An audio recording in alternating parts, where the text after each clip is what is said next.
you've seen Peter Jackson's films, The Lord of the Rings, all three of them, you'll know that heroes in Middle-earth are a big, big deal.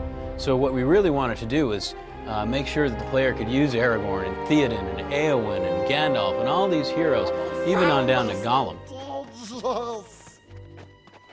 Gollum, you two-faced sneak, get back here!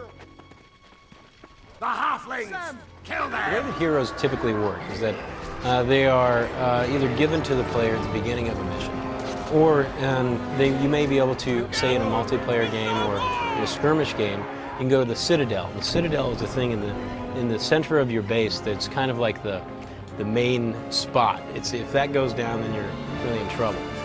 This is where you can, say, revive heroes. This is where Gandalf, if he dies in the field, you can revive him back there.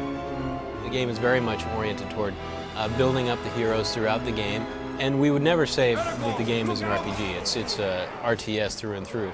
But you can't ignore some of the little nuances that an RPG feel would bring to the game.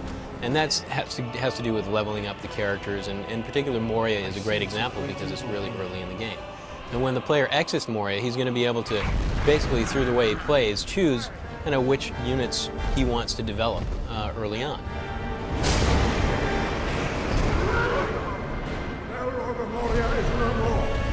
Later on in the game, there are further missions that are much more hero-oriented. Of course, Shelob's Lair, which is really almost like a commando type mission, like we would have experienced back in Red Alert 2 or Red Alert days. Of course, you got Shelob to worry about, and then Cirith Ungol is at the end of that, which is a really nice mix because the mission itself feels a lot like Moria in the beginning.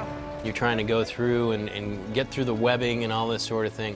And then it opens up into this wide expanse for a long bridge and a huge fortress. So it really offers the player, I think, a lot of variety just in one little mission.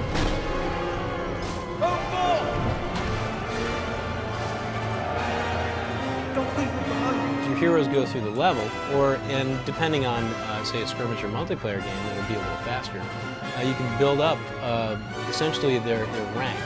As you kill things, the heroes are going to get more and more powerful, and they're going to attain these new powers. Gandalf can even mount Shadowfax.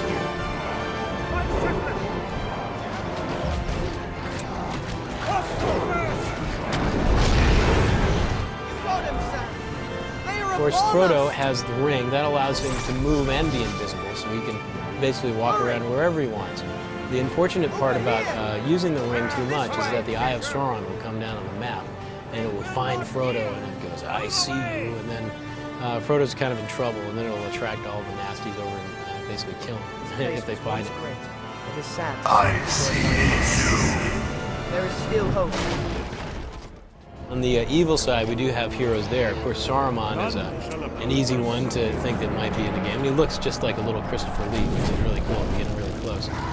He's got all sorts of powers, pretty similar to Gandalf. Some blasts to blast back all the enemies. He's got this power that will actually turn the enemies, say there are, I don't know, some soldiers around him, turn them to his side, and they'll do his fighting for him for a certain amount of time. So there's a lot of things that are kind of dastardly and sneaky and nasty about those guys.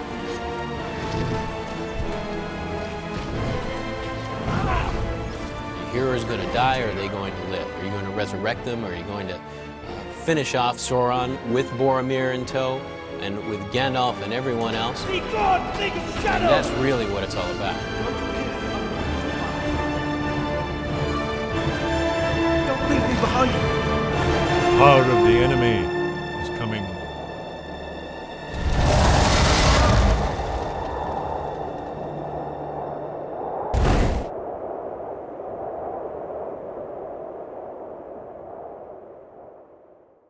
EA Games. Challenge